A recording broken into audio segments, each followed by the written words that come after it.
Olá, eu me chamo Eduardo Mano e você está ouvindo a Bíblia em um Ano, um projeto de leitura da Bíblia Católica em 365 dias. Este daqui é o dia de número 67. Para você que está chegando agora, no meu site eduardomano.com.br/podcast, existe um arquivo em PDF com um plano de leitura diário feito pela Ascensions, que é um site americano que produz conteúdo de formação católica. Estarei me utilizando da Bíblia Ave Maria, porque acredito que será de mais fácil acesso para você, e os comentários que farei são do Padre Mike Schmitz, além das notas das Bíblias de Estudo católicas. Hoje iremos ler Números, capítulo 18, também Deuteronômio, capítulos 19 e 20, além de Salmos, número 98, da Bíblia Ave Maria. Vamos ao dia de hoje. Números, capítulo 18. O Senhor disse a Arão: Tu, teus filhos e tua família contigo levareis a responsabilidade dos pecados cometidos no santuário. Tu e teus filhos contigo levareis a responsabilidade dos pecados cometidos em vosso sacerdócio.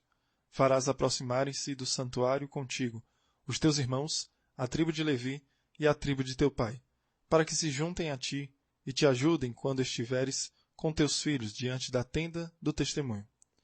Eles farão o serviço que te é devido e o serviço da tenda, mas não se aproximarão dos objetos sagrados, nem do altar, para que não morram, e vós juntamente com eles. Serão teus auxiliares, e terão a seu cuidado a tenda de reunião para fazer todo o seu serviço. Nenhum estrangeiro se aproximará de vós. Fareis o serviço do santuário e do altar, para que não venha de novo a cólera ferir os israelitas. Fui eu que escolhi os levitas, vossos irmãos, entre os israelitas. Dados ao Senhor, vos são de novo entregues para fazerem o serviço da tenda de reunião.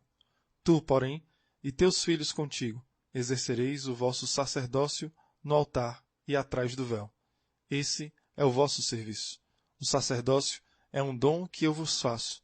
O estrangeiro que se aproximar será morto. O Senhor disse a Arão: Dou-te o que se reserva de tudo o que é separado para mim, dentre todas as coisas consagradas dos israelitas. Dou isso a ti e a teus filhos, em virtude de uma lei perpétua, por causa da unção que recebeste. Eis o que receberás das coisas santíssimas, que não são queimadas. Todas as suas ofertas, oblações, sacrifícios pelo pecado, sacrifícios de reparação, todas essas coisas santíssimas serão para ti e teus filhos. Tu as comerás em lugar santíssimo. Todo varão poderá comer delas, e serão para ti coisas sagradas.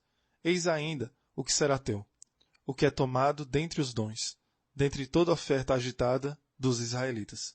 Eu o dou a ti, a teus filhos e a tuas filhas, em virtude de uma lei perpétua. Todo membro de tua família, que estiver puro, comerá dessas coisas. Dou-te também as primícias que os israelitas oferecerem ao Senhor, o melhor de seu óleo, de seu vinho e de seu trigo. Serão para ti as primícias dos produtos da terra, que trouxerem ao Senhor.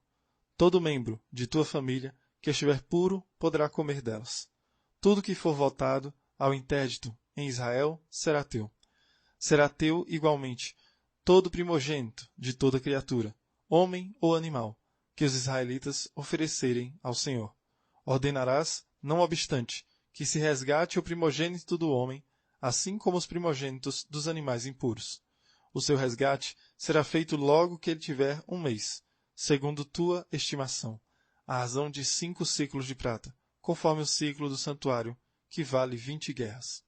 Mas não farás resgatar o primogênito da vaca, nem o da ovelha, nem o da cabra. Estes são coisas sagradas. Derramarás o seu sangue sobre o altar e queimarás a sua gordura em sacrifício feito pelo fogo, de agradável odor ao Senhor. Sua carne será para ti da mesma forma que o peito agitado e a perna direita. Tudo o que é tomado das coisas santas que os israelitas oferecerem ao Senhor, dou-o a ti, a teus filhos e a tuas filhas, em virtude de uma lei perpétua. Essa é uma aliança de sal, que vale perpetuamente diante do Senhor, para ti e para toda a tua posteridade contigo. O Senhor disse a Arão: Não possuirás nada na terra deles, e não terás parte alguma entre eles. Eu sou a tua parte e a tua herança no meio dos israelitas. Quanto aos levitas, dou-lhes como patrimônio todos os dízimos de Israel, pelo serviço que prestam na tenda de reunião. Os israelitas não se aproximarão mais da tenda de reunião, para que não caia sobre eles o peso de um pecado que lhes cause a morte. São os levitas que farão o trabalho na tenda de reunião e que levarão a responsabilidade de suas faltas. Essa é uma lei perpétua para todos os vossos descendentes. Eles não terão herança no meio dos israelitas, porque lhes dou como herança os dízimos que os israelitas tomarem para o Senhor.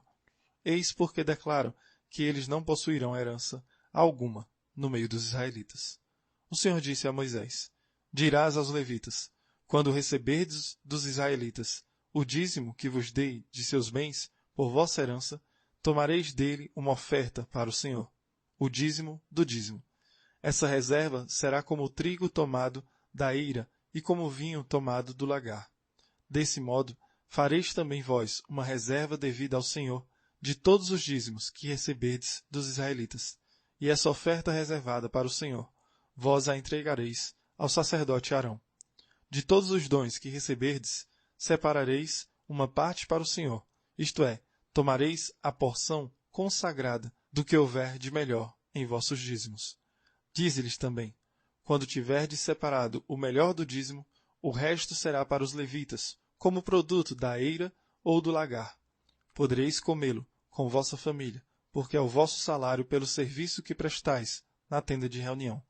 Não cometereis pecado algum por causa disso, e não profanareis as santas ofertas dos israelitas, quando tiverdes separado o melhor do dízimo, para que não morrais.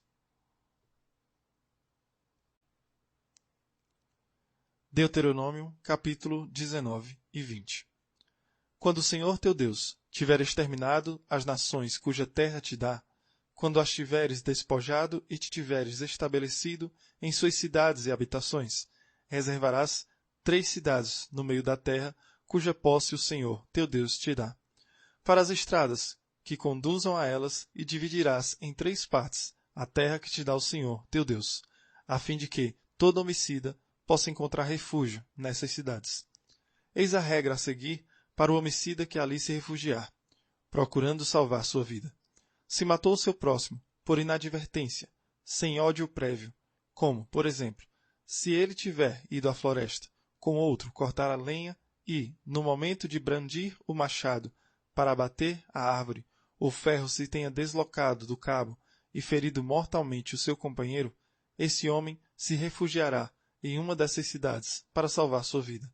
De outra forma, o vingador do sangue, no ardor de sua cólera, poderia perseguir o homicida e, se o caminho fosse muito longo, atingi-lo para dar-lhe o golpe mortal. Entretanto, esse homem não merece a morte, pois que não tinha ódio à vítima. Eis porque te ordeno reservar 3 cidades.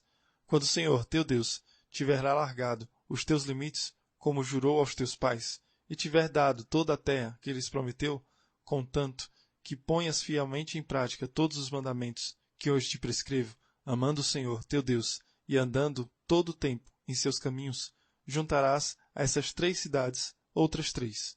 Desse modo, não se derramará sangue inocente na terra que o Senhor, teu Deus, te dá por herança, e não haverá sangue sobre isso. Mas, se um homem, tendo ódio do seu próximo, armar-lhe ciladas, levantar-se contra ele e feri-lo mortalmente, indo em seguida refugiar-se numa dessas cidades, os anciãos de sua cidade mandarão tirá-lo do lugar de seu refúgio e o entregarão nas mãos do vingador do sangue, para ser morto. Não terás compaixão dele, deves tirar de Israel o sangue inocente, para seres feliz. Não removerás os marcos de teu vizinho, que teus predecessores fixaram na herança que te couber na terra, cuja posse te há de dar o Senhor teu Deus. Não será admitida contra um homem somente uma testemunha, qualquer que seja o crime, falta ou delito. Só se tomará a coisa em consideração sobre o depoimento de 2 ou 3 testemunhas. Se apresentar uma testemunha falsa contra um homem, acusando-o de uma má ação, ambos os contendores comparecerão diante do Senhor, na presença dos sacerdotes e dos juízes, que estiverem em exercício naqueles dias. Depois de uma cuidadosa investigação feita pelos juízes, se verificar que se trata de um falso testemunho e que a testemunha fez contra o seu irmão uma falsa deposição, vós o tratareis como premeditara tratar o seu irmão. Assim, tirarás o mal do meio de ti. para que os outros, ao sabê-lo, tenham medo e não ousem mais cometer semelhante falta no meio de ti. Não terás compaixão, vida por vida, olho por olho, dente por dente, mão por mão, pé por pé. Quando saíres à guerra contra teus inimigos e vires cavalos, carros e um exército mais numeroso que o teu, não tenhas medo, porque o Senhor teu Deus, que te tirou do Egito, está contigo. Quando se aproximar o momento do combate, o sacerdote se adiantará para falar ao povo. Ouve, Israel, lhe dirá ele, ides hoje combater contra os vossos inimigos. Que vossa coragem não desfaleça. Não temais, nem vos perturbeis, nem vos deixeis amedrontar por eles. Porque o Senhor, vosso Deus, marcha convosco para combater contra os vossos inimigos e para vos dar a vitória. Os oficiais dirão em seguida ao povo, há alguém entre vós que tenha edificado uma casa e não a tenha ainda inaugurado? Que esse volte para a sua casa. Não suceda que morra no combate e um outro venha a habitar primeiro do que ele em sua casa. Há alguém entre vós que tenha plantado uma vinha e não tenha ainda desfrutado dela? Que esse volte para a sua casa. Não suceda que pereça no combate e outro venha a colher os primeiros frutos. Há alguém que tenha desposado uma mulher e não a tenha ainda recebido? Que esse volte para a sua casa. Não suceda que morra no combate e outro a despose. Os oficiais dirão ainda ao povo, há alguém medroso e de coração tímido? Que esse volte para a sua casa. Não suceda que o coração de seus irmãos desfaleça como o seu. Quando os oficiais tiverem acabado de falar ao povo, serão colocados os chefes das tropas à testa do povo. Quando te aproximares para combater uma cidade, começarão propondo-lhe a paz. Se ela concordar e te abrir suas portas, toda a população te pagará tributo e te servirá. Se te recusar a paz e começar a guerra contra ti, tu a cercarás. E quando o homem, teu Deus, a colocar em tuas mãos, passarás a fio de espada todos os varões que nela houver. Só tomarás para ti as mulheres, as crianças, os rebanhos e tudo que se encontrar na cidade, e viverás dos despojos dos teus inimigos que o Senhor, teu Deus, te tiver dado. Farás assim a todas as cidades muito afastadas, que não são do número das cidades dessas nações. Quanto às cidades daqueles povos, cuja possessão te dá o Senhor, teu Deus, não deixarás nelas alma viva. Segundo a ordem do Senhor, teu Deus, voltarás ao interdito os heteus, os amorreus, os cananeus, os ferezeus, os heveus e os jebuseus, para que não suceda que eles vos ensinem a imitar as abominações que praticam em honra de seus deuses, e venhais a pecar contra o Senhor, vosso Deus.